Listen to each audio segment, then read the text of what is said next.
नमस्तु नमस्तु गुरुदेव।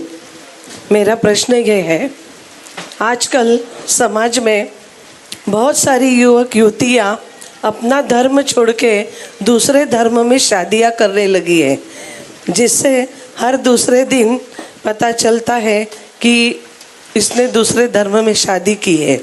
तो इसके लिए क्या करना चाहिए, या युवक युवतियों को आप क्या बताएंगे कि ये क्यों नहीं करना चाहिए? ये माँ के हृदय की पीड़ा नहीं, ये पूरे देश की माताओं के हृदय की पीड़ा है, पिता की पीड़ा है, संस्कृति की पीड़ा है। लेकिन माँ, सबसे पहले दोष मैं आपको ही दूंगा कि आपने इनको बहुत बड़ी पढ़ाई के लिए बाहर भेजा, साथ में धन भी दिया है, लेकिन संस्कार देके नहीं भेजा। छोटे संस्कार देना चाहिए थे। दूसरी बात, ये मोबाइल दे दिए गए हैं और वो मोबाइल इतने गहरे अंदर जा चुके हैं कि व्यक्ति एक समय को भोजन छोड़ने को तैयार है, लेकिन मोबाइल छोड़ने को तैयार नहीं है। तो कम से कम आप तो ये तो देखो, इनके मोबाइल में नंबर किसके पड़े।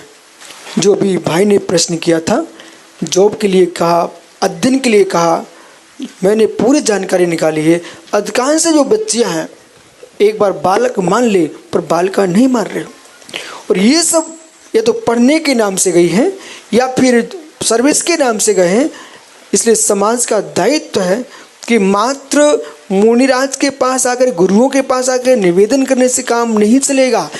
इनके साथ निवेदन करने के साथ साथ उनको जन्म से ही धार्मिक संस्कार दो, और इनके जो पाठशाला हैं, बच्चियों को पाठशाला भेजो और खुल के बात करना प्रारंभ करो। माता पिता का दायित्व, जैसे कि ग्लोबल महासभा ने विचार किया है, अब तो इनको आगे विचार करना पड़ेगा कि घर घर में आपको ऐसे सदस्य बनाओ। इस माँ को भेजो कि प्रत्येक घर में जाए, 2 दिन 1 दिन उस परिवार के समूह को बिठाए और बिठा करके उनको संकेत करे कि बेटियों, तुम जहाँ जाओगे तुम्हारी संतान होगी। वो संतान तुम्हारी जितनी होंगी, वे सब विपरीत मार्ग का प्रचार करेंगे। यदि आप जीवन में काम सुख नहीं छोड़ पा रहे हो, मत छोड़ो। कम से उसका फल ऐसे संतान को जन्म दो जो पानी छान के पिए, जिन धर्म की जय बोले और महावीर की जय बोले। उसके लिए आपका दायित्व है कि आप जैसी पढ़ी लिखी माताओं के लिए, समझदार माताओं के लिए घर घर में भी जाना पड़े, आप घर घर में जाओ, 1 दिन की पाठशाला लगा के आओ और बच्चियों को बिठाओ, समझाओ उनको कि बेटा, इंद्रिय सुख ही सब कुछ नहीं है। और खुल के बोलना, शर्म से नहीं बोलना है। इस सुख के पीछे आप भविष्य को देखो।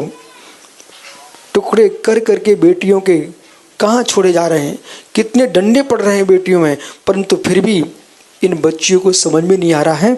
इसलिए आपको उन महासतियों की कथा सुनाओ, ब्राह्मणी सुंदरी की सुनाओ, मनोवती की सुनाओ, सोमा सीता की सुनाओ, जिन्होंने ओह सीता से मिलो, रावण ने क्या नहीं सोचा और कितना लोभ नहीं दिया, तब भी सीता ने मालूम क्या बोल दिया था।